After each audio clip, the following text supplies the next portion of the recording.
आकाश में रात का घुप्प काला पर्दा एक उल्टी हुई कढ़ाई की तरह था। ये सीधे पलट गया और दुनिया के इस हिस्से को ढक दिया। ऐसे ही रात हो गई। सिम्बा भाटी ने अभी तक हार नहीं मानी थी। प्रभातिका अभी भी दृढ़ रहना चाहती थी, इसलिए उसने मॉर्निंग सन फिस्ट की सबसे मजबूत स्थिति को अंजाम दिया। अंधेरे में अर्जुन देव ने थोड़ा भौहें सिकोड़ ली। वो बुदबुदाया, ये लड़की बहुत जोर लगा रही है। गहरी रात असीम और असीम थी। इतना अंधेरा था कि अगर वे अपने हाथ फैलाते हैं तो कोई भी अपनी उंगलियां नहीं देख पाएगा। मनुष्य को रात के प्रति सहज भय और प्रतिरोध था। इसलिए उन्होंने सुबह के सूरज को बुलाया, इस उम्मीद में कि रोशनी कभी नहीं बुझ पाएगी। शिव, इस असीम प्रत्याशा के बीच धधकते सूरज ने रात के आकाश को तोड़ दिया। इसकी असीम रोशनी विंड क्लाउड प्लेटफॉर्म के हर कोने पर चमक रही थी।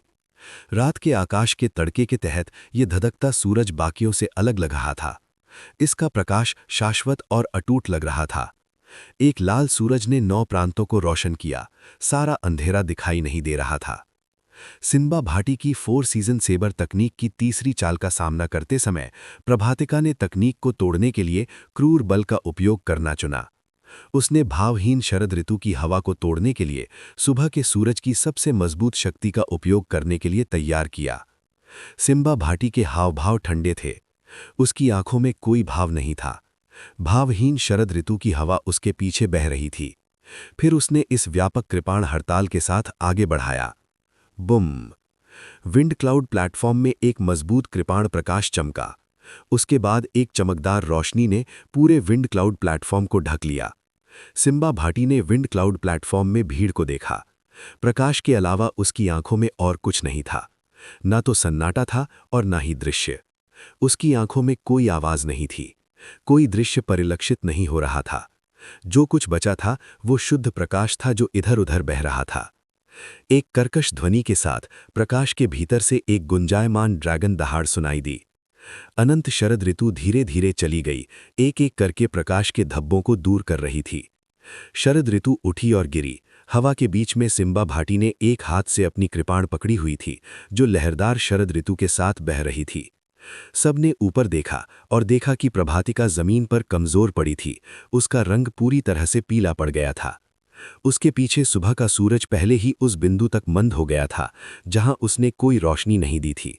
केवल एक पीली चमक बनी रही, जैसे टिमटिमाती चिंगारी जो किसी भी क्षण हवा से बुझ सकती थी। जमीन पर एक लंबी दरार दिखाई दी, जिसने विंड क्लाउड प्लेटफॉर्म को आधा कर दिया।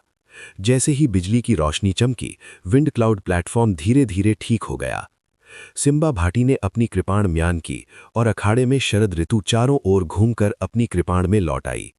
सिम्बा भाटी जमीन पर उतरे और उनके होठों के किनारे पर खून दिखाई दिया। हालांकि वे प्रभातिका की तुलना में काफी बेहतर स्थिति में थे। ये स्पष्ट था कि कौन मजबूत था और कौन कमजोर, कौन विजेता था और कौन हारने वाला।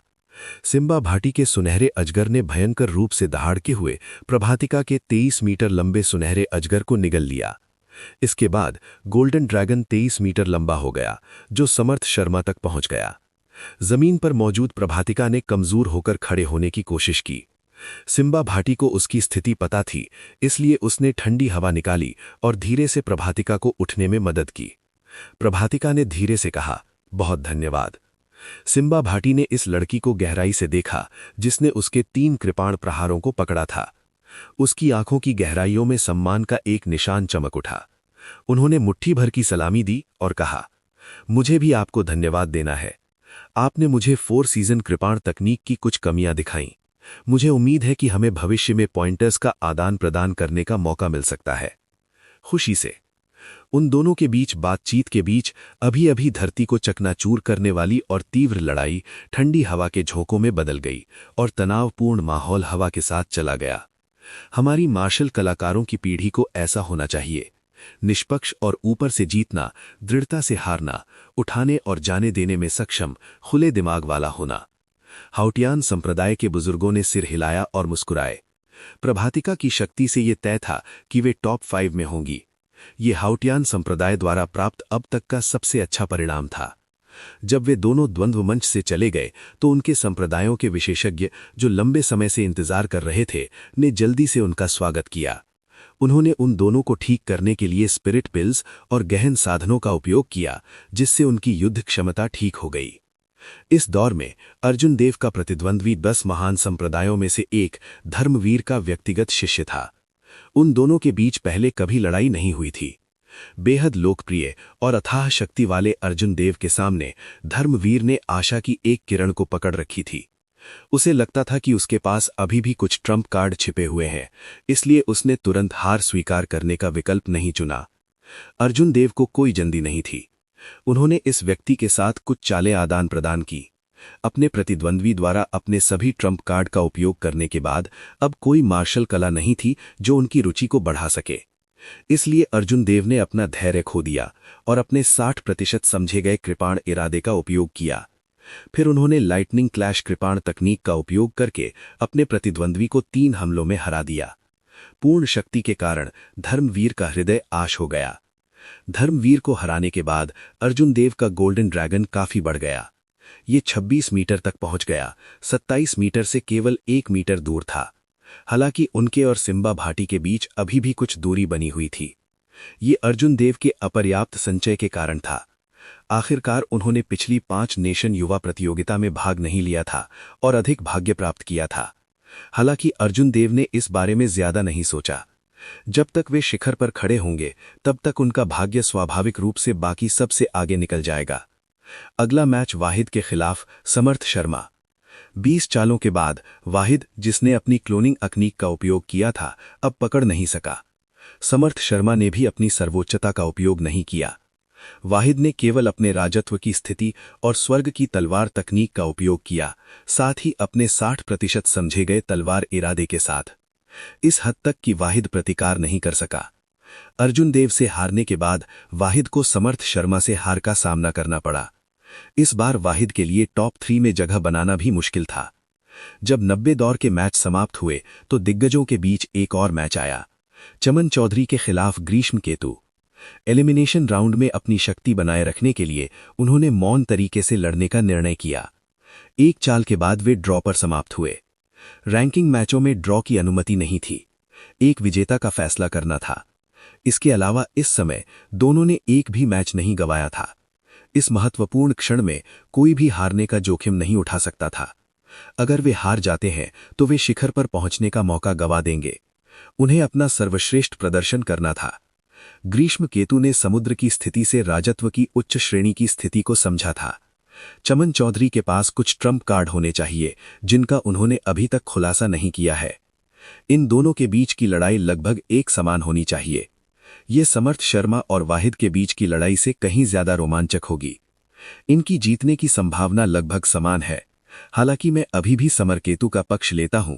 आखिरकार वे उस समय समर्थ शर्मा से प्रतिस्पर्धा करने का साहस करने वाले एकमात्र व्यक्ति थे। स्पष्ट रूप से इस लड़ाई को समर्थ शर्मा और वाहिद की लड़ाई से कहीं ज्यादा ध्यान मिला।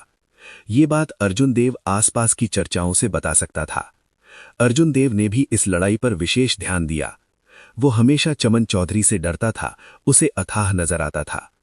लड़ाई की शुरुआत से लेकर अब तक चमन चौधरी ने अपने कई ट्रम्प कार्ड नहीं खोले थे। अब चमन चौधरी समर केतु का सामना कर रहे थे तो वे देख सकते थे कि समर केतु कितना मजबूत था।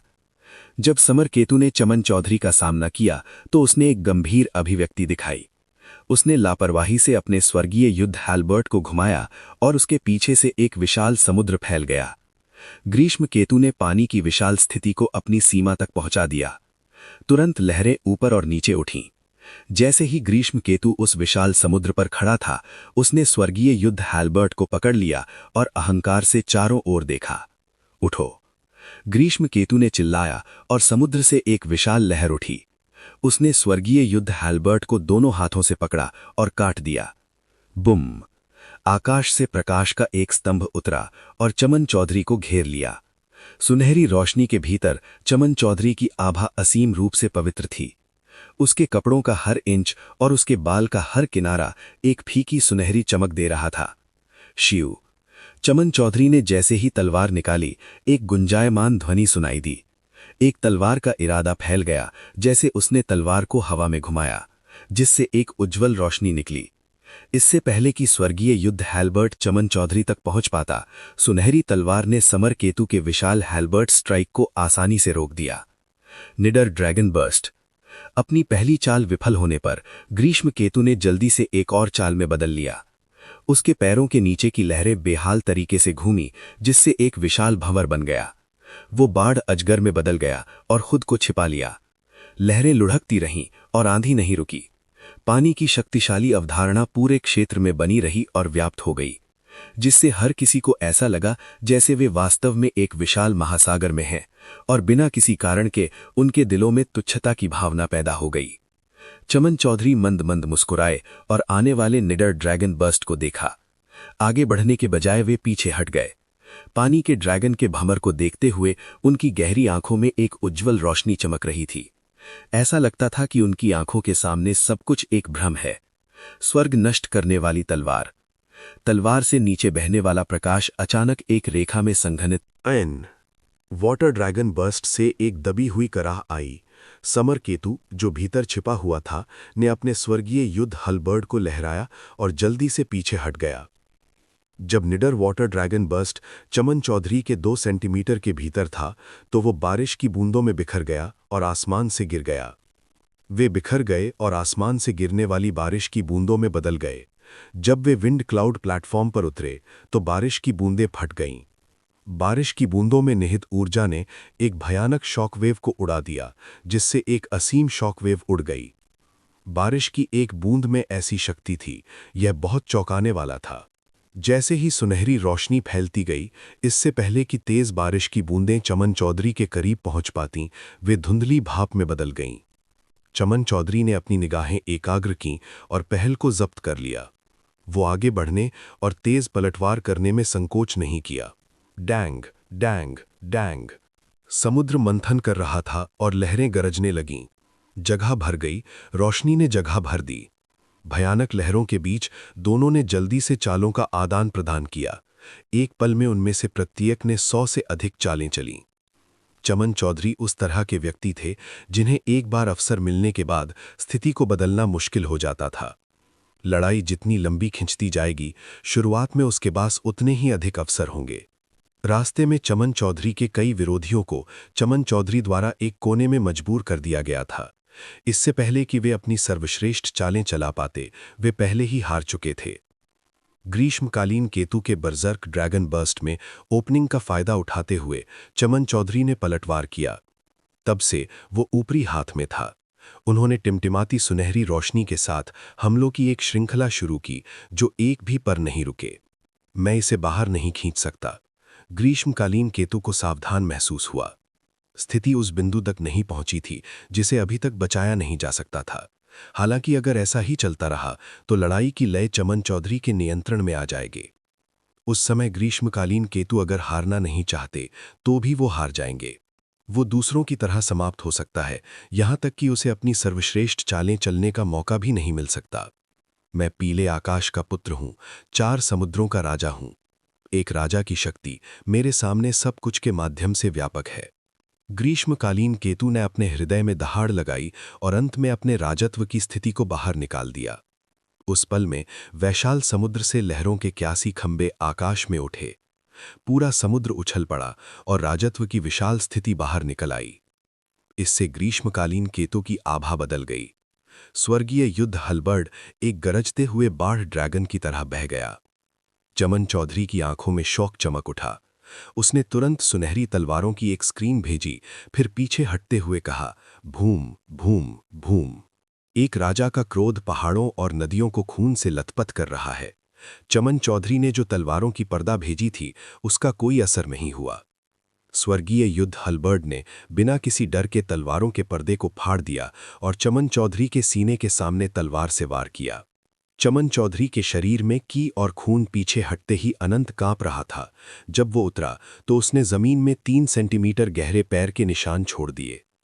मुझे उम्मीद नहीं थी कि उनके राजत्व की स्थिति पहले ही इस स्तर तक पहुंच गई होगी।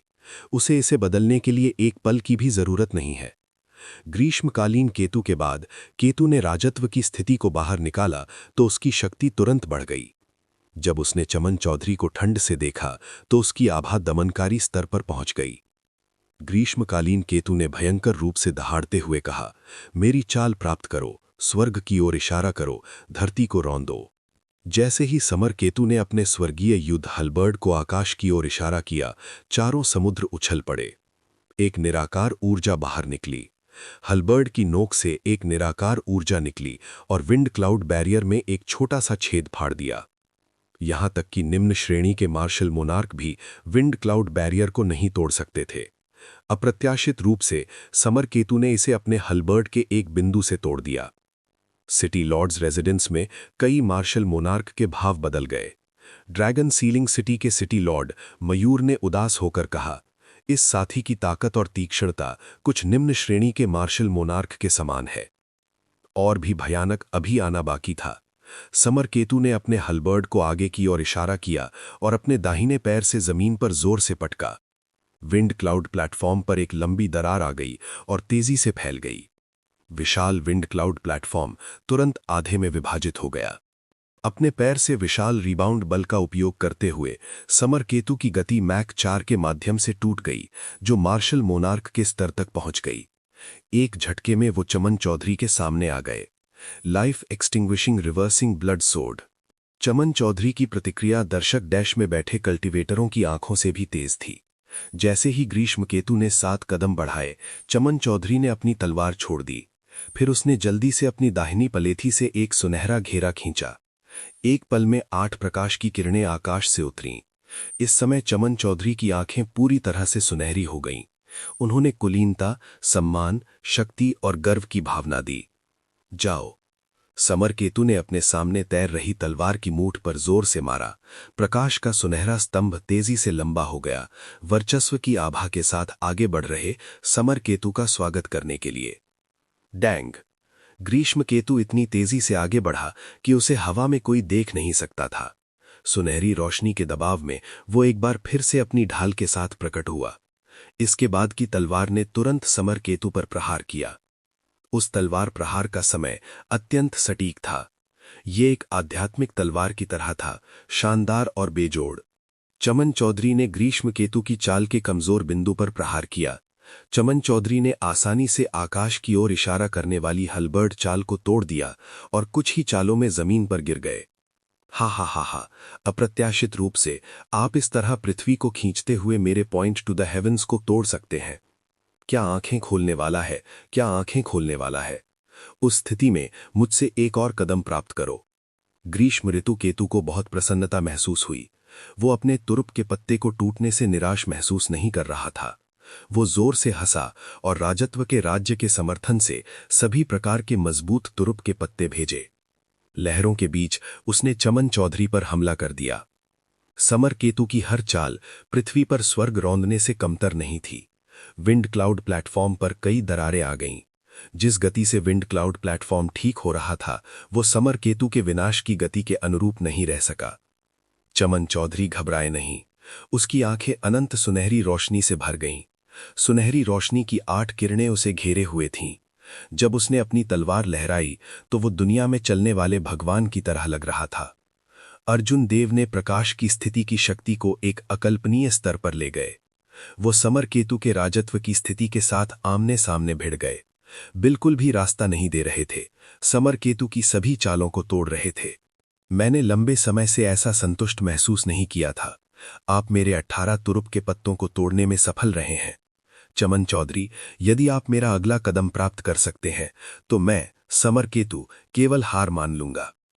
ग्रीष्म ऋतु केतु ने जोर से दहाड़ते हुए कहा, समय के अंत तक कभी खत्म नहीं होना। आसपास का समुद्र अजीब तरीके से बदलने लगा। सबसे पहले ये एक नदी में बदल गया, फिर एक झील में और अंत में एक छोटी धारा में। अंत में असीमित समुद्र एक अनंत मैदान में बदल गया और मैदान पर कई खेत थे।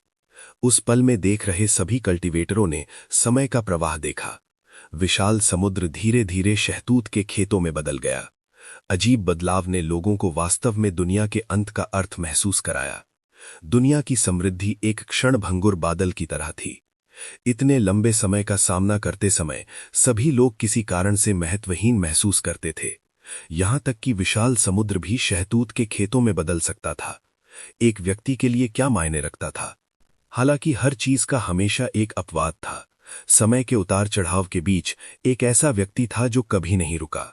10,000 वर्षों के तापन के बाद उनके शरीर पर राजत्व की स्थिति ने एक प्राचीन और भारी हवा प्राप्त की जो कई गुना बढ़ गई।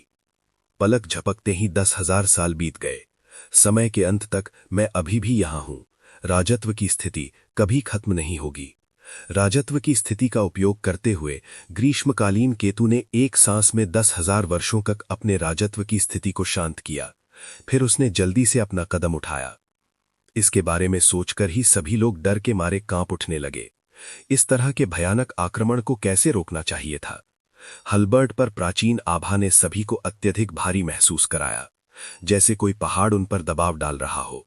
राजत्व की भारी स्थिति समर केतु के नियंत्रण से बाहर हो गई। इस आभा ने तुरंत स्पेस में छोटे स्थानिक टियर्स फाड़ दिए। समर्थ शर्मा ने थोड़ा सा भौहें चढ़ाईं। ये पहली बार था कि एक मार्शल टेक्निक जो वे समझ नहीं सकते विंड क्लाउड प्लेटफॉर्म में दिखाई दी। वे मदद किए बिना गहरी सोच में डूब गए। अचानक उनके मन में प्रेरणा कौंधी। समर्थ शर्मा ने मन ही मन बुदबुदाया, तो इस तरह है। मैं लगभग उनसे डर गया था। वे सच्चे ऋषि नहीं हैं। वे 10,000 साल की रहस्यमयी घटना को कैसे साकार कर सकते हैं? उन्होंने केवल राजत्व की स्थिति की नकल की और इसका अनुकरण किया। ये रहस्यमयी घटना केवल 3 सांस तक ही रह सकती है। हालांकि फिर भी ये पहले से ही बहुत मजबूत है। 10,000 साल के राजत्व के साथ चमन चौधरी निश्चित रूप से हार जाएंगे। समर्थ शर्मा की राय के विपरीत अर्जुन देव ने सिर हिलाया। उन्होंने इस कदम के बारे में बहुत कुछ नहीं सोचा, लेकिन उन्होंने कुछ नहीं कहा। जब इस एक्सट्रीम हलबर्ड हमले का सामना किया गया तो चमन चौधरी के भाव अंत में गंभीर हो गए। चमन चौधरी के दाहिने हाथ ने जल्दी से प्राचीन हाथ की मुद्राएं बनाईं और आकाश से उतरने वाले मूल रूप से उन्होंने सोचा था कि समर केतु ने समय के अंत तक अनंतहीन का उपयोग किया था। पलक झपकते ही 10,000 वर्षों तक अपने राजत्व की स्थिति को शांत कर दिया था। कौन जानता था कि मूक चमन चौधरी ने अनंत प्रकाश को निष्पादित किया और उसी क्षण में अपनी तलवार 9,900 बार घुमाई। ये बताने का कोई तरीका नहीं था कि कौन जीतेगा या कौन हारेगा।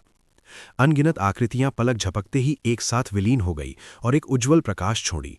चमन चौधरी की अनंत प्रकाश, जिसमें 99,900 तलवारों के हमलों की शक्ति थी, समर केतु के unending to the end of time से टकराई, जिसे उन्होंने 10,000 वर्षों तक संयमित किया था।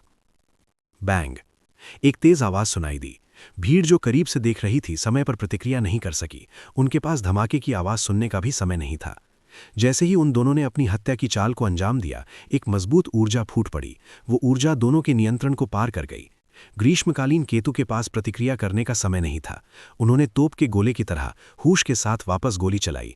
उन्होंने मजबूत विंड क्लाउड बैरियर को तोड़ दिया और बिना किसी गति को खोए दर्शकों के स्टैंड में से एक में उतरे। एक गड़गड़ाहट वाला विस्फोट गूंज उठा और कई लोगों को अपने पैरों से फेंक दिया गया। कई किसान शताब्दी से पीड़ित होकर शॉक वेव्स में फंस गए थे। वे अपनी गंभीर चोटों से तुरंत बेहोश हो गए। सनसनाहट, सनसनाहट।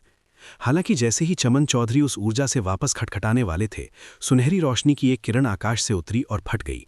फिर सुनहरी रोशनी की एक और किरण उतरी।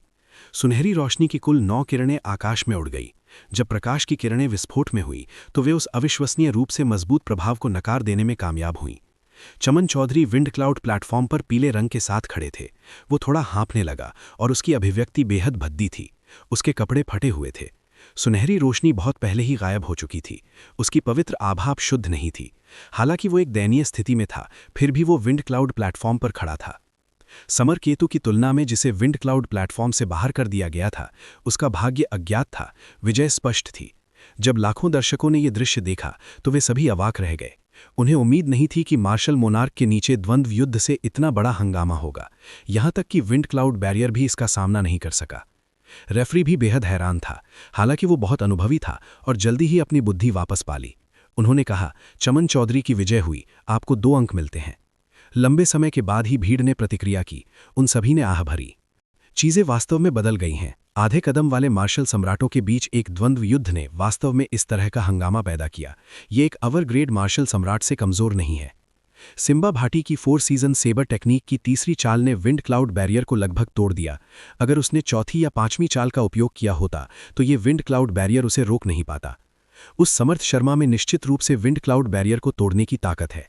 अगर ये साथी मार्शल मोनार्क के पास आगे बढ़ते हैं तो पुरानी पीढ़ी के मार्शल सम्राट इनके साथ प्रतिस्पर्धा नहीं कर पाएंगे। मुझे लगता है कि इस 5 राष्ट्र युवा प्रतियोगिता में कुनलुन क्षेत्र के दरवाजे खुलेंगे। पिछली 5 राष्ट्र युवा प्रतियोगिता के दूत आएंगे। कोलाहल के बीच अर्जुन देव ने पहले ही अपनी आंखें बंद कर ली थीं और आराम करने लगे थे। चमन चौधरी की शक्ति आखिरकार कम हो गई थी। ऐसे में वो अब इस 5 राष्ट्र युवा प्रतियोगिता में किसी से नहीं डरेंगे। शिखर का रास्ता पहुंच के भीतर था। अगला मैच अर्जुन देव बनाम सिम्बा भाटी। 95वें राउंड में आखिरकार अर्जुन देव की बारी थी। इस बार उनके प्रतिद्वंद्वी कुलीन कबीले के शिष्य थे, जिन्हें युवा पीढ़ी के सबसे मजबूत ब्लेड्समैन सिम्बा भाटी के रूप में जाना जाता था। 2 प्रतिभाशाली ब्लेड्समैन आखिरकार भिड़ गए। देखते हैं कि अर्जुन देव सिम्बा भाटी को कितना दूर तक ढकेल सकते हैं। 4 सीजन सेबर टेक्निक की अभी 2 चालें हैं जिनका उन्होंने अभी तक उपयोग नहीं किया है। विंटर सेबर और सीजन का अंतिम चक्र। मुझे आश्चर्य है कि अर्जुन देव के पास और क्या तुरुप का कार्ड है। 4 सीजन सेबर टेक्निक के बिना अर्जुन देव के 60% समझे गए ब्लेड इरादे के साथ वो सिम्बा भाटी से निपटने में सक्षम होगा। उसके पास जीत के भी अच्छे अवसर होंगे। कितना दुर्भाग्यपूर्ण, वे दोनों ब्लेड्समैन हैं लेकिन वो सिम्बा भाटी से मिले जिनके पास 4 सीजन सेबर टेक्निक है। 60% समझे गए ब्लेड इरादे को समझने में सक्षम होना यह साबित करने के लिए पर्याप्त है कि ब्लेड्समैन के रूप में अर्जुन देव की प्रतिभा सिम्बा भाटी की तुलना में मजबूत अधिक है। हालांकि स्वर्गीय ब्लेड मंडल का संचय कमजोर है। हालांकि अर्जुन देव के पास जीत की लय थी और उन्होंने जो ताकत दिखाई वो अथाह थी, फिर भी भीड़ ने सिम्बा भाटी के खिलाफ उनके बारे में बहुत नहीं सोचा। ऐसा इसलिए था क्योंकि सिम्बा भाटी के पास 4 सीजन सेबर टेक्निक थी और उन्होंने इसका अभ्यास महान पूर्णता के लिए किया था। एक कल्टीवेटर की युद्ध क्षमता के कई पहलू थे। खेती आधार थी। मार्शल टेक्निक इस आधार को अपने सबसे बड़े प्रभाव तक ला सकती है। उदाहरण के लिए यदि किसी व्यक्ति की नींव 1000 मार्शल टेक्निक है, यदि उनके पास एक मजबूत मार्शल टेक्निक है तो वे 100% यहां तक कि 200% तक लाने में सक्षम होंगे। जरा सा और वे मार्शल टेक्निक की शक्ति का सिर्फ 70% या इसका आधा ही बाहर निकाल पाएंगे। मजबूत मार्शल टेक्निक सभी कल्टीवेटरों के सपने थे।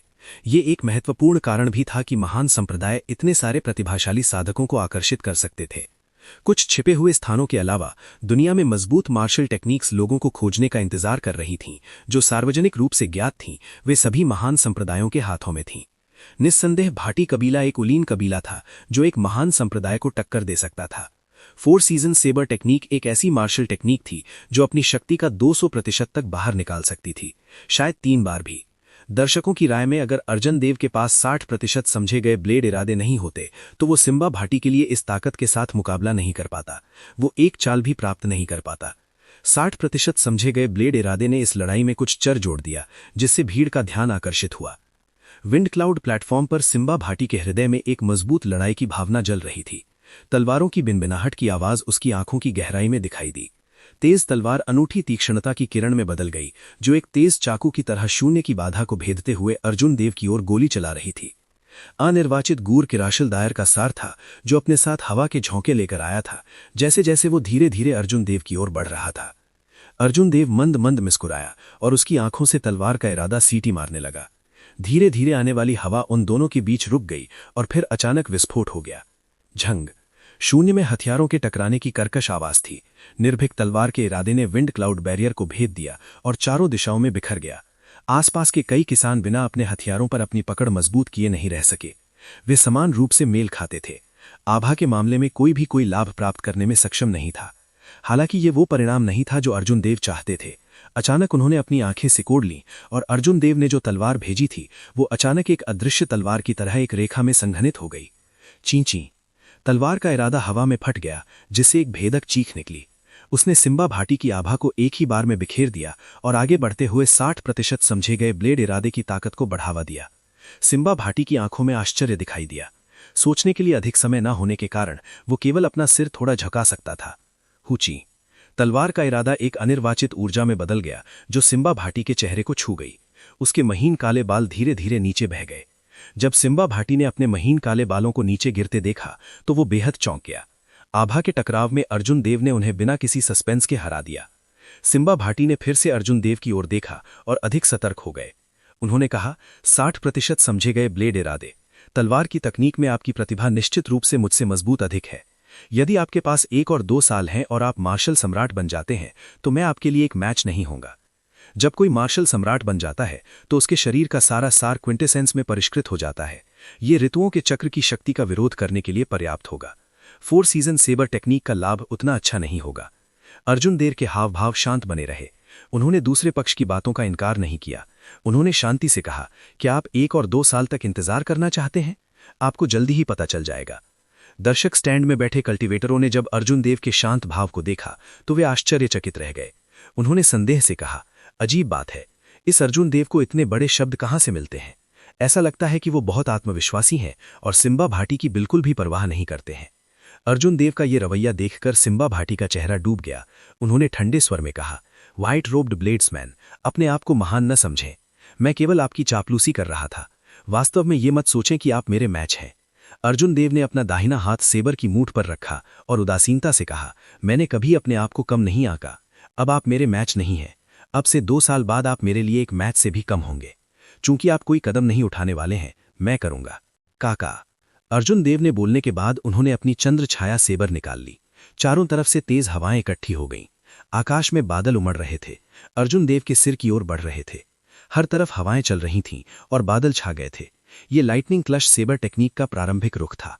जैसे ही अर्जुन देव आगे बढ़े, वो कुछ ही झलकियों में सिम्बा भाटी के सामने पहुंच गए। अर्जुन देव ने आगे बढ़ते हुए हवा और बादलों की गति के साथ अपने 60% समझे गए ब्लेड इरादे को प्रभावित किया। सिम्बा भाटी ने जल्दी से अपनी सेबर निकाली और अपने चरम स्मॉल परफेक्शन ब्लेड इरादे को अपनी सीमा तक बाहर निकाला।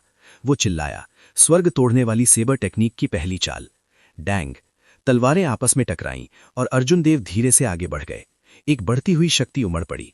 सिम्बा भाटी ने 60% समझे गए ब्लेड इरादे की ताकत को महसूस किया और उन्हें 20 मीटर से अधिक पीछे हटना पड़ा।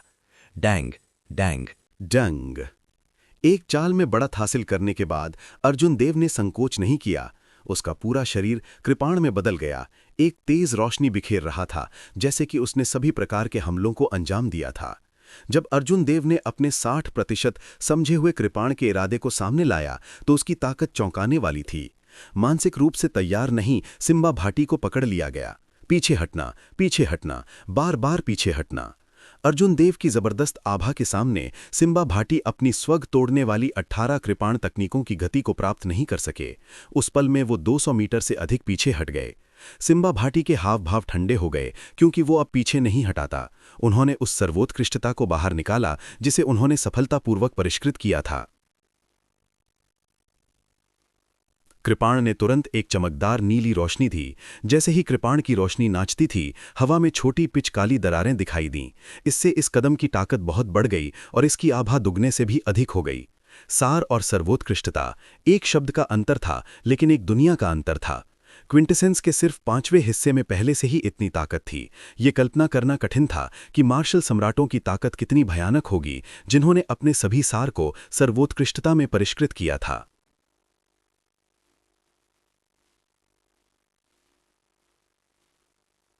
स्वर्ग 18 कृपाण तकनीकें। 16वीं कृपाण तकनीक उग्र रूप से स्वर्ग को काटना। पीछे हटें। सिम्बा भाटी ने भयंकर रूप से दहाड़ना शुरू कर दिया। वो स्थिति को बदलने के लिए सर्वोत्कृष्टता का उपयोग करना चाहता था। अर्जुन देव ने कोई डर नहीं दिखाया। उसकी आंखें लाल हो गईं और नरसंहार की एक भयानक स्थिति फैल गई। ये गड़गड़ाहट की चरम स्थिति के साथ विलीन हो गया और लूनर शैडो कृपाण ने एक अजीब बैंगनी लाल रोशनी दी। पीछे हटने वाले आप हैं। हवाएं और बादल इकट्ठे होते हैं। हर जगह गड़गड़ाहट होती है। मेरी पुकार पर ध्यान दें। सांसारिक बिजली क्लेश। 60% समझ में आने वाला कृपाण इरादा, नरसंहार की चरम स्थिति और गड़गड़ाहट की चरम स्थिति सब एक साथ विलीन हो गए। बिजली क्लेश कृपाण तकनीक का सांसारिक बिजली क्लेश इस समय फूट पड़ा।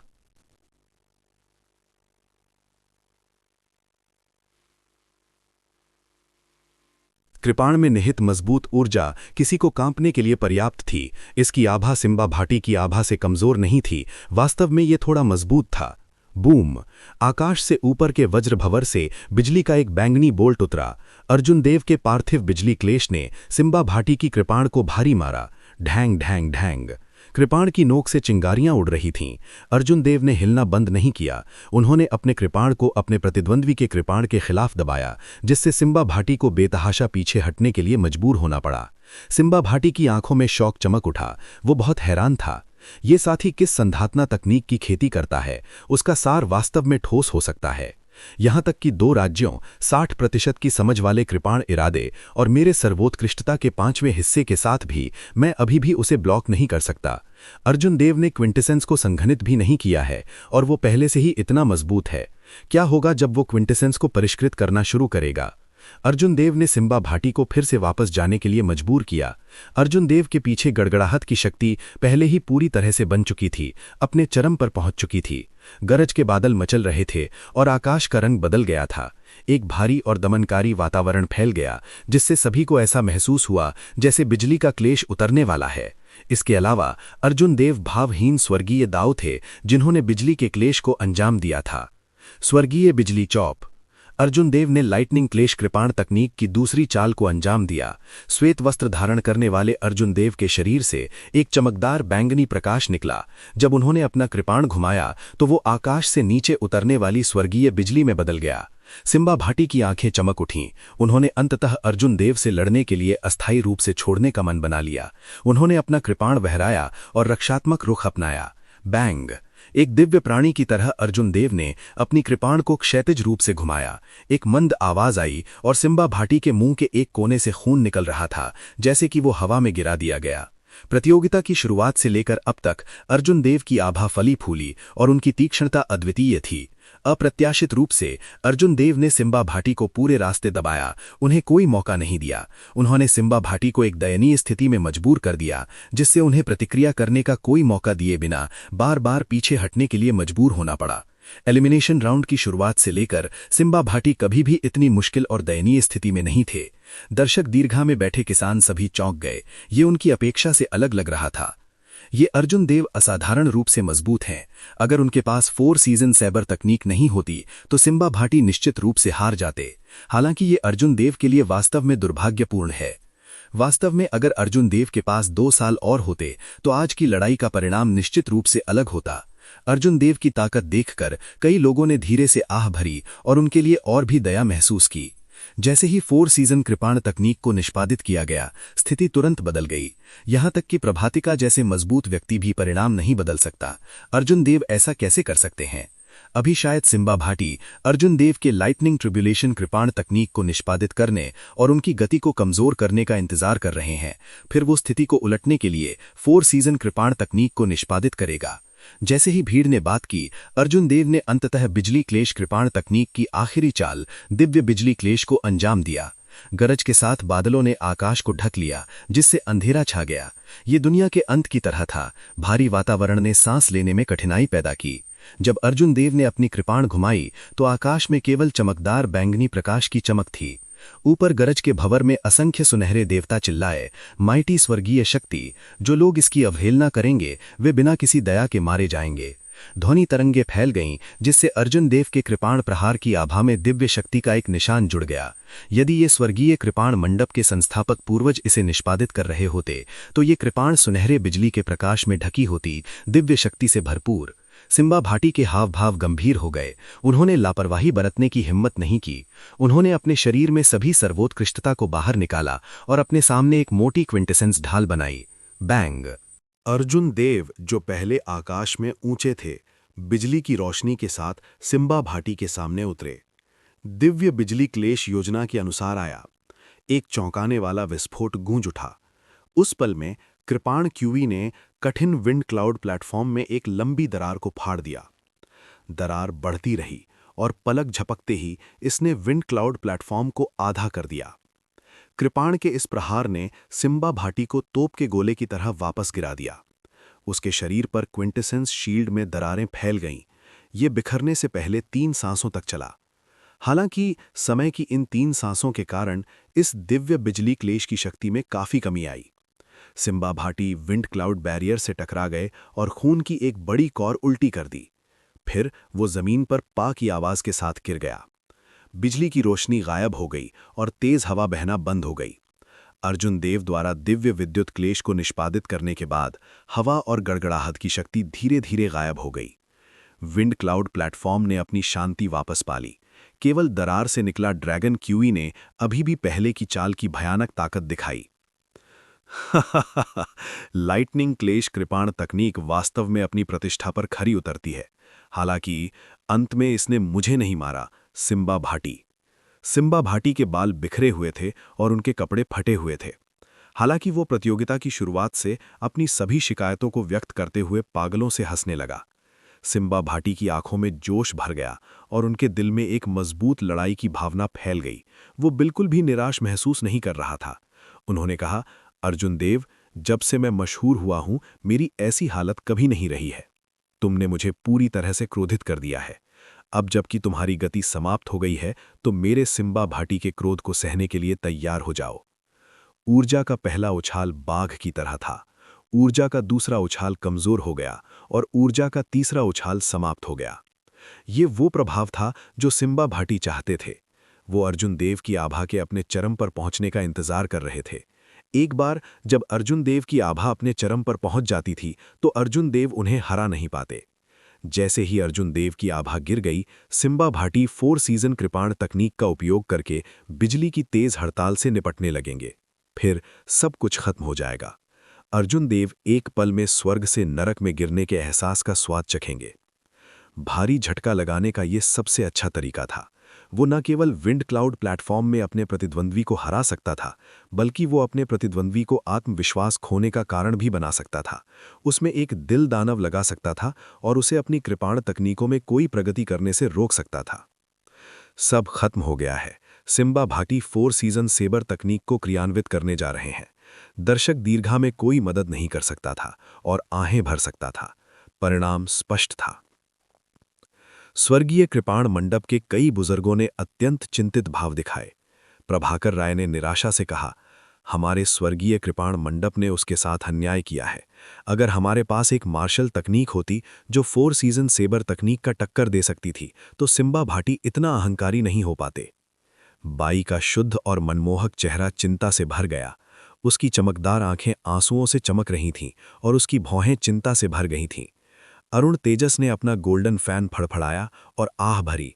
उसने पंखे से अपनी आंखें ढक लीं और कहा, आह, इसे भूल जाओ, मैं अब नहीं देखना चाहता। छोटे भाई अर्जुन देव अभी भी एक व्यक्ति होने के सार को नहीं समझते हैं। अगर ये मैं होता तो मैं लड़ने और हार स्वीकार करने का तिरस्कार करता। ये उस आदमी को नाराज कर देगा। झरने का पानी इत्मीनान से बहता था, पहले गर्म, फिर अगले में ठंडा। सिम्बा भाटी ने बुड़बुड़ाते हुए कहा कि उन्होंने 4 सीजन सेबर तकनीक की पहली चाल को चुपचाप अंजाम दिया। पानी के तेज बहने की आवाज तुरंत अखाड़े में गूंज उठी। उफनती नदी गर्म और ठंडी दोनों लग रही थी। सिम्बा भाटी के कपड़े फड़फड़ाने लगे और उनका सार बिना किसी अंत के बढ़ गया। चक्र की बढ़ती शक्ति का उपयोग करके अर्जुन देव ने कमजोर अर्जुन देव पर हमला किया।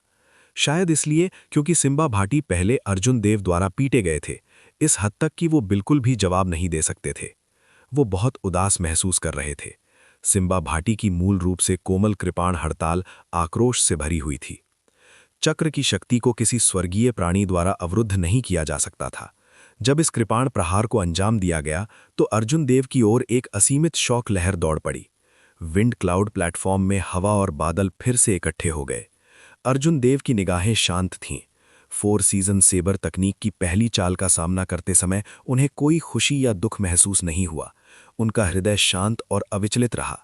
हालांकि जब कृपाण उनसे 1 मीटर की दूरी पर थी, तो अर्जुन देव ने लापरवाही से एक कदम आगे बढ़ाया। एक कदम, सिर्फ एक कदम। अर्जुन देव की आभा, जो पहले से ही चट्टान के तल पर गिर चुकी थी, अचानक दिव्य बिजली क्लेश से भी अधिक क्रूर शक्ति से फूट पड़ी। बूम! गड़गड़ाहट हुई। उस पल में सब कुछ जीवन में आ गया। पक्षी और जानवर चिल्लाए। अर्जुन देव ने अपनी कृपाण घुमाई और 4 सीजन सेबर तकनीक के स्प्रिंग थंडर चॉप को भी निष्पादित किया। पू सी। बहती नदी की आवाज गूंज उठी। जब 2 कृपाणें आपस में टकराईं, तो चक्र की एक और शक्तिशाली शक्ति ने सिम्बा भाटी को एक सांस में फिर से उड़ा दिया। सिम्बा भाटी की गति अद्भुत थी, हालांकि उसकी वापसी की गति उसकी गति से भी तेज थी। कोई भी समय पर प्रतिक्रिया नहीं कर सका। Simba Bhati wind cloud barrier से टकरा गए और बल इतना अधिक था कि उसके पीछे विंड क्लाउड बैरियर में दरारें दिखाई देने लगीं। क्या हो रहा है? अभी क्या हुआ? क्या मैंने गलत देखा? ये सिम्बा भाटी क्यों वापस उड़ गए हैं? उन्होंने कहा, क्या अर्जुन देव को 4 सीजन सेबर तकनीक को निष्पादित करने के बाद मुश्किल में नहीं होना चाहिए? हालांकि ऐसा क्यों है कि जिस व्यक्ति को वापस खटखटाया गया वो सिम्बा भाटी है? सब कुछ बहुत तेजी से हुआ। दर्शक अवाक रह गए। वे समझ नहीं पा रहे थे कि क्या हुआ। वे अकेले नहीं थे जो समझ नहीं सकते थे। सिटी लॉर्ड्स रेजिडेंस में मार्शल मोनार्क पावर हाउस ने एक दूसरे के साथ नजरों का आदान प्रदान किया, बहुत निश्चित होने की हिम्मत नहीं की। लेकिन भाटी कबीले के बुजुर्गों के हाव भाव काफी बदल गए। समूह का नेतृत्व करने वाले पहले बुजुर्ग ने खाली घूरते हुए देखा। वो अपने आप से बुड़बुड़ाया, 4 सीजन सेबर तकनीक, ये कैसे हो सकता है? सिम्बा भाटी ने एक कौर खून उल्टी की और अर्जुन देव की ओर देखा। वो बुड़बुड़ाया, ये असंभव है। तुमने मेरे भाटी कबीले की 4 सीजन सेबर तकनीक कैसे सीख ली? इसके अलावा तुम मुझसे अधिक शक्तिशाली हो, मुझे विश्वास नहीं होता। बेरहम बहती आग दुनिया को रोशन करती है। मेरा दिल भदकते सूर्य से भी ऊंचा है, भदकते सूर्य से भी ऊंचा है। सिम्बा भाटी ने जानवर की तरह दहाड़ते हुए 4 सीजन सेबर तकनीक की दूसरी चाल को निष्पादित किया। वो भदकते सूर्य की तरह था। उसकी आभा सब कुछ निगल रही थी। उसका दिल आकाश से भी ऊंचा था। जैसे ही वो असीमित आभा से आगे बढ़ रहा था। बसंत समाप्त हो गया है, गर्मी आ रही है। एक भदकता सूर्य आकाश में ऊंचा खड़ा है, दुनिया भर में जल रहा है। अर्जुन देव ने चिल्लाते हुए कहा और एक कदम आगे बढ़ाया। वो भदकते सूर्य में बदल गया, सब कुछ जला दिया। उन्होंने जो प्रकाश दिया वो सिम्बा भाटी की तुलना में कई गुना अधिक चमकीला था। बैंग! 2 भदकते सूर्य ऋतुओं के चक्र की शक्ति से टकराए। कृपाण क्यूनी के 2 ताने किनारे की ओर उड़ गए और विंड क्लाउड प्लेटफॉर्म पर तुरंत एक दरार पड़ गई। पहले की दरार के साथ विंड क्लाउड प्लेटफॉर्म 4 टुकड़ों में विभाजित हो गया। सिम्बा भाटी का भदकता सूर्य कुछ देर तक बिखर गया। अर्जुन देव के भदकते उजाड़ ने सिम्बा भाटी को एक जोरदार धमाके के साथ वापस खटखटा दिया। विंड क्लाउड बैरियर टूट गया। ऐसा लग रहा था कि वो किसी भी क्षण टूट जाएगा। मुझे विश्वास नहीं होता, मुझे विश्वास नहीं होता। सिम्बा भाटी के शरीर को सिर से पैर तक घाव ने ढक लिया था। उसकी आंखें अविश्वास से भर गई थीं। मूल रूप से सिम्बा भाटी सोचते थे कि 4 सीजन सेबर तकनीक को निष्पादित करने के बाद वे स्थिति को बदलने में सक्षम होंगे। अप्रत्याशित रूप से वे पहले से भी अधिक दयनीय स्थिति में पहुंच गए। इतनी बड़ी गोंद स्वर्ग से नरक में गिरने जैसी थी। सिम्बा भाटी इसे स्वीकार करने के लिए कैसे तैयार हो सकते हैं? बेरहम वायु, गर्मी आ रही है। दुनिया एक पत्ते की तरह है, बहुत भावुक है। मृत्यु के द्वार पर भी वे अभी भी दारी से चिपके रहते हैं। शरद ऋतु की हवा निरंतर सरसराती है, दुनिया के सभी प्रेमियों को बहा ले जाती है। शरद ऋतु की हवा सरसराती है, धैन्य वायु निर्दयी है। गंभीर रूप से घायल शरीर के बावजूद सिम्बा भाटी ने 4 सीजन सेबर तकनीक की तीसरी चाल को निष्पादित किया। हवा सरसराती है, बारिश निरंतर गिरती है, ठंडी हवा चलती है और शरद पानी लहराता है। भाग्यशाली व्यक्ति मंद मंद मुस्कुराता है। मैं तुम्हें एक मंद कृपाण प्रहार दूंगा, क्या तुम इसे प्राप्त करने की हिम्मत करते हो? अर्जुन देव ने सिम्बा भाटी के साथ ही अपना तीसरा मूव चलाया। 2 मंद बुड़बुड़ाहटें उठीं और विंड क्लाउड प्लेटफॉर्म पर गिरीं, एक दूसरे के ऊपर तहबद्ध हो गईं, जिससे सभी को एक अस्पष्ट काव्यात्मक एहसास हुआ। बूम! इससे पहले कि सिम्बा भाटी अर्जुन देव के करीब पहुंच पाते, लूनर शैडो कृपाण से सफेद कृपाण क्यूई की एक टोरी ने उन्हें वापस खटखटा दिया। वह प्रतीत होता है कि नर्म सेबर क्यू ने एक असीम क्रूरता को छुपाया था। जब इसे अडेग निर्दयी शरद ऋतु की हवा के सामना करना पड़ा तो उसने नम्रता के साथ कठोरता को तोड़ दिया। इसने सिम्बा भाटी की सेबर तकनीक को चकनाचूर कर दिया और सिम्बा भाटी के शरीर पर प्रहार किया। हल्की हवा के बल ने सिम्बा भाटी को शिव ध्वनि के साथ वापस खटखटाया। Simba Bhati wind cloud barrier से टकराई और प्रकाश की किरण में बदल गई। फिर वो एक बड़ी ताकत के साथ दर्शक स्टैंड में उतरा। इससे पहले कि काश्तकार प्रतिक्रिया दे पाते, वे सभी गंभीर रूप से घायल हो गए। जब लाखों काश्तकारों ने यह दृश्य देखा तो वे सभी अवाक रह गए। सिम्बा भाटी एक प्रतिभाशाली ब्लेड्समैन थे। पिछली 5 राष्ट्रीय युवा प्रतियोगिता में उन्हें दूसरा स्थान मिला था। उनके पास एक शक्तिशाली कृपाण तकनीक 4 सीजन कृपाण तकनीक थी और वो समर्थ शर्मा के साथ प्रतिस्पर्धा कर सकते थे। हालांकि इस समय किसी ने उसे विंड क्लाउड प्लेटफॉर्म से गिरा दिया। उसका भाग्य अज्ञात था, वह पूरी तरह से हार गया था। अखाड़े में सफेद वस्त्र पहने ब्लेड्समैन के लिए उसके कपड़े हवा में लहरा रहे थे। उसके पास एक शांत अभिव्यक्ति थी, बिल्कुल भी उत्साह नहीं दिखा रहा था। ऐसा लग रहा था जैसे उन्हें शुरू से ही सिम्बा भाटी की परवाह नहीं थी। जैसा उन्होंने कहा वैसा ही है, उन्होंने खुद को कम नहीं आंका। सिम्बा भाटी वास्तव में उनके लिए एक मैच नहीं है, अंतर बहुत बड़ा है। वास्तव में शुरू से अंत तक उन्हें कोई फायदा नहीं हुआ। उन्हें 4 सीजन सेबर तकनीक की अंतिम 2 चालों को निष्पादित करने का मौका भी नहीं मिला। उन्होंने कहा, इतनी ताकत के साथ वो समर्थ शर्मा को चुनौती देने के योग्य हैं। चमन चौधरी के अलावा अब एक और शख्स है जो समर्थ शर्मा के खिलाफ लड़ सकता है। हम इस 5 राष्ट्रीय युवा प्रतियोगिता में अकारण नहीं आए हैं। भीड़ ने सोचा कि अर्जुन देव ने लड़ाई शुरू होने से पहले क्या कहा था। उन्होंने खुद को कम नहीं आंका। जब भीड़ ने पीछे मुड़कर सोचा तो उन्हें पता चला कि वो शेखी बघार नहीं रहा था, वो बस उदासीन था। किसी को भी उम्मीद नहीं थी कि ऐसा दृश्य घटित होगा। दर्शक स्टैंड में समर्थ शर्मा, जिन्होंने एक आरामदेह व्यक्ति बनाए रखी थी, खड़े होने से खुद को नहीं रोक सके। जब उन्होंने अर्जुन देव को देखा तो उन्हें लगा कि वे अथाह हैं। उनका आत्मविश्वास, जो कभी डगमगाया नहीं था, इस समय डगमगा गया, जिससे उनके चारों ओर एक असीम तूफान खड़ा हो गया। तेज हवा के बीच शर्मा कबीले के पहले बुजुर्ग का चेहरा डूब गया। उसने अपनी लंबी आस्तीन लहराई और जंगली तूफान को वापस अपनी आस्तीन में जमा कर लिया। फिर उसने उदासीनता से कहा, लिंगश्वान, तुम्हारा दिल गड़बड़ है। समर्थ शर्मा ने अपनी बुद्धि को पुनः प्राप्त किया और अपनी भावनाओं को शांत किया। उन्होंने कहा, कदम उठाने के लिए फर्स्ट एल्डर का बहुत बहुत शुक्रिया। हालांकि ये अच्छा है कि मेरा दिल गड़बड़ है। अगर मैं हमेशा एक अचल प्राचीन कुएं की तरह रहूं तो मैं अपनी मानसिक स्थिति को मजबूत नहीं कर पाऊंगा। ये अर्जुन देव वास्तव में एक अच्छा मटवा है। पहले एल्डर धीमी आवाज में मुस्कुराए और कहा, यह अच्छा है कि आप ऐसा सोचते हैं। जैसे ही चमन चौधरी ने अर्जुन देव की ओर देखा, उनकी आंखों में एक सुनहरी लौ चमक उठी। उन्होंने एक गंभीर अभिव्यक्ति प्रकट की। यह अज्ञात था कि वो क्या योजना बना रहे थे। उन्होंने कहा, अर्जुन देव जीत गए, आपको 1 और 2 अंक मिलते हैं। रेफरी ने बिना जल्दबाजी के मैच के परिणामों की घोषणा की। इसी समय अर्जुन देव के सुनहरे अजदर ने सिम्बा भाटी के 25 मीटर लंबे सुनहरे अजदर को निगल लिया था। उसका सुनहरा अजदर प्रकाश से टिमटिमा रहा था। अब वो 27 मीटर लंबा था, जो समर्थ शर्मा के बराबर था। जब स्वर्गीय कृपाण मंडप के लोगों ने यह दृश्य देखा तो उन्होंने स्वप्निल भावों को प्रकट किया।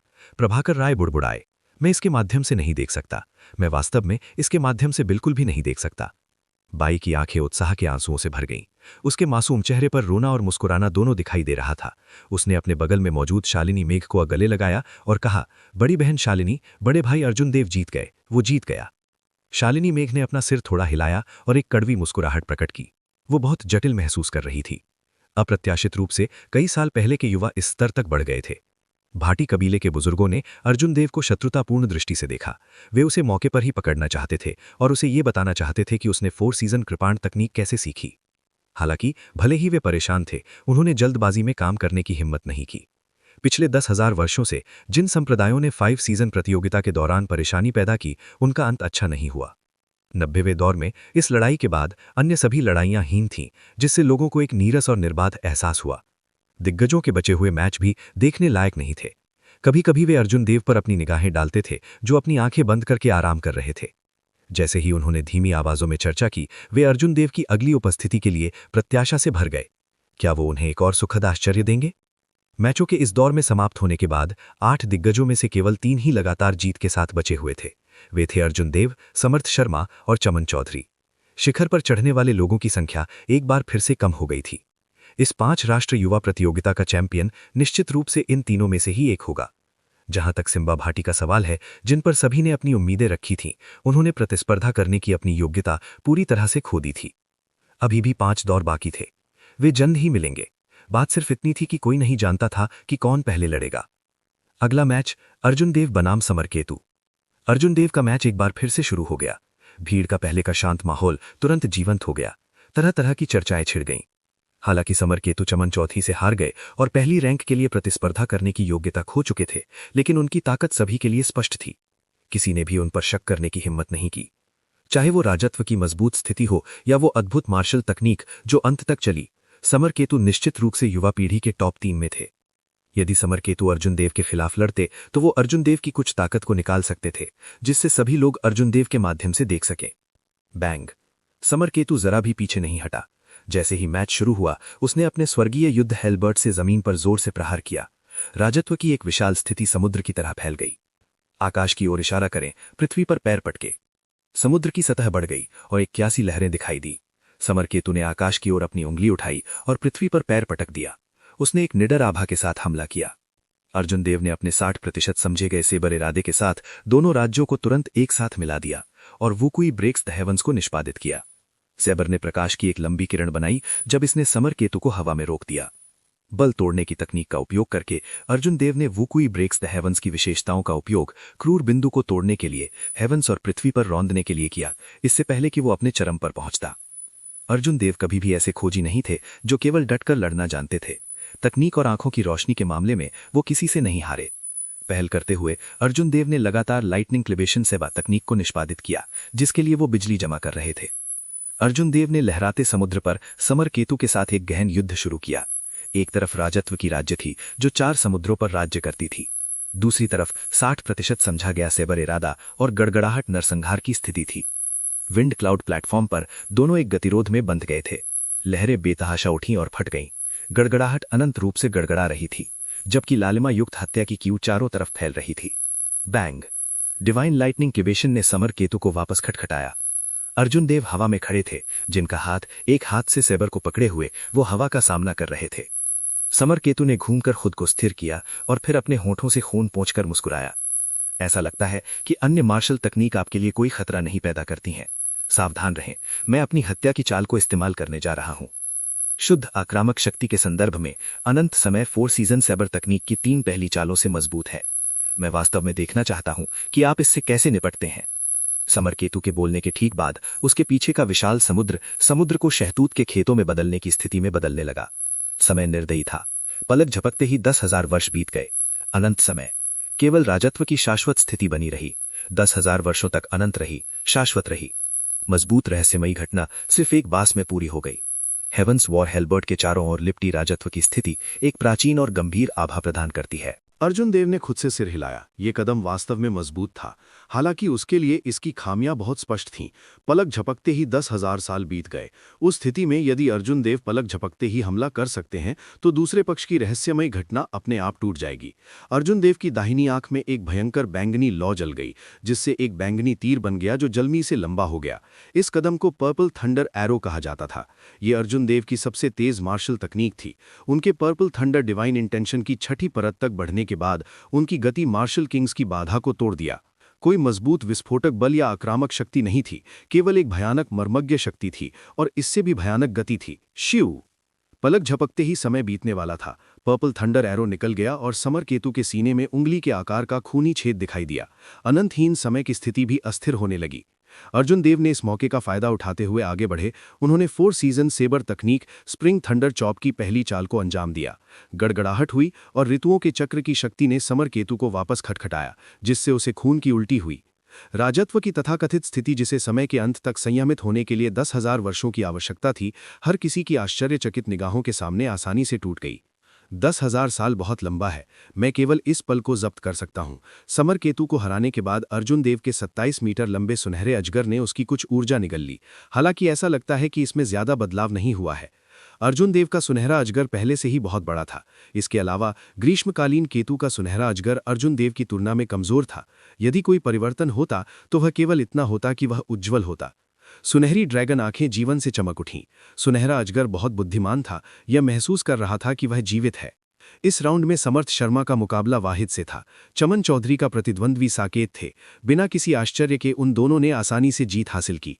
97वां दौर शुरू हुआ। जबकि दर्शक स्टैंड में किसान रोमांचक मार्शल तकनीकों की प्रशंसा कर रहे थे, सिटी लॉर्ड्स रेजिडेंस के लोग उत्सुकता से अपनी उपस्थिति के क्रम पर चर्चा कर रहे थे। मुख्य टेबल पर 3 कार्ड थे। 3 लोगों के नाम काले रंग में लिखे गए थे: समर्थ शर्मा, चमन चौधरी और अर्जुन देव। यदि कोई आश्चर्य नहीं होता तो इस 5 राष्ट्र युवा प्रतियोगिता का चैंपियन इन 3 लोगों में से एक होता। प्रतियोगिता के इस दौर के बाद प्रतियोगिता में केवल 3 राउंड बचे थे। उनमें से कौन सा पहले लड़ेगा, यह एक ऐसा मामला था जिस पर ये लोग चर्चा कर रहे थे। ड्रैगन सीलिंग शहर के सिटी लॉर्ड मयूर ने अपना दाहिना हाथ 3 कार्डों पर घुमाया। जाहिर है यह निर्णय लेना आसान नहीं था। इससे कोई फर्क नहीं पड़ता कि उनमें से कौन सा पहले लड़ता है। शेष पेक को अनिवार्य रूप से कुछ लाभ प्राप्त होगा। मयूर ने अपना हाथ हटा लिया और अपने बगल के लोगों से कहा, क्या आप सब किसी निष्कर्ष पर पहुंचे? चलो इसे सुनते हैं। एक भूरे रंग के कपड़े पहने बूढ़े ने कहा। सिटी लॉर्ड को जवाब देते हुए, हम सभी इस बात से सहमत हैं कि समर्थ शर्मा को पहले उनमें से एक से लड़ने की जरूरत है। प्रतियोगिता की शुरुआत से लेकर अब तक वह है जिसने सबसे कम तुरुप के पत्ते प्रकट किए हैं। किसी ने आगे कहा, अर्जुन देव ने अपने 60% समझे गए कृपा इरादे, 4 सीजन्स कृपा तकनीक, लाइटनिंग क्लैश कृपा तकनीक, नरसंहार की स्थिति और गड़गड़ाहट की स्थिति का खुलासा किया। चमन चौधरी ने अपने 50% समझे गए तलवार के इरादे, प्रकाश की चरम स्थिति, जीवन बुझाने वाली रक्त उलटने वाली तलवार तकनीक और हत्या की चाल, अनंत प्रकाश का खुलासा किया। जहां तक समर्थ शर्मा का सवाल है, उन्होंने केवल स्वर्ग के पुत्र की तलवार तकनीक, 60% समझी गई तलवार का इरादा और राजत्व की स्थिति का खुलासा किया है। ये सभी शक्तिशाली मार्शल तकनीकें हैं जो उन्होंने 3 साल पहले सीखी थीं। वह 3 साल में इतना कम सुधार कैसे कर सकता था? मयूर ने कुछ देर तक अपने आप से बड़बड़ाया। फिर उन्होंने समर्थ शर्मा रिप्रेजेंट करने वाला कार्ड निकाला। उन्होंने पूछा, बचे हुए व्यक्ति अर्जुन देव हैं या चमन चौधरी? मुझे लगता है कि ये अर्जुन देव हैं। उन्होंने सिम्बा भाटी को बहुत आसानी से हरा दिया।